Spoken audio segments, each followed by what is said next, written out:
৮১ বছর পর দ্বিতীয় বিশ্বযুদ্ধের সময়ে নিহত ২৪ জাপানি সেনার দেহাবশেষ ফিরে যাবে নিজ দেশে।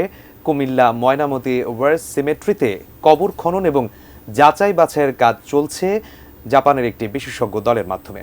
কুমিল্লা থেকে হুমায়ুন কবিরের প্রতিবেদনে জানাবো বিস্তারিত। কুমিল্লার ময়নামতি যুদ্ধ সমাধি ক্ষেত্রে শেষ শয্যা হয়েছে ১৩ দেশের ৭৩৭ জন যোদ্ধার। ১৯৪১ থেকে ১৯৪৫ সাল পর্যন্ত দ্বিতীয় বিশ্বযুদ্ধে নিহত সেনাদের এই মাটিতে সমাহিত করা হয়। এর মধ্যে জাপানের ২৪ জন রয়েছে।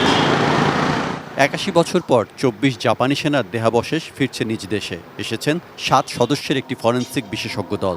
৭ জনের মধ্যে ৬ জনই জাপানের নাগরিক। তাদের সহায়তা করছে বাংলাদেশ সরকার। ১৩ নভেম্বর থেকে কাজ শুরু করেছেন তারা। সমাধির মাটি খুঁড়তেই মিলছে নিহত সৈনিকদের মাথার খুলি ও হাড়। সেগুলো অত্যন্ত যত্ন সহকারে সংরক্ষণ করা হচ্ছে। অ্যান্টিব্যাকটেরিয়াল অ্যাডিটিভ যুক্ত সেরা ওয়াটার ট্যাঙ্ক বিশুদ্ধ পানিতে ব্যাকটেরিয়া জন্মাতে দেয় না।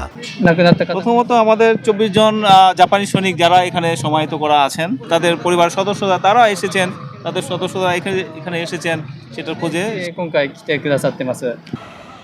কমনওয়েলথ ওয়ার গ্রেভস কমিশন এ যুদ্ধ সমাধিক্ষেত্র তৈরি ও রক্ষণাবেক্ষণের দায়িত্ব পালন করে আসছে।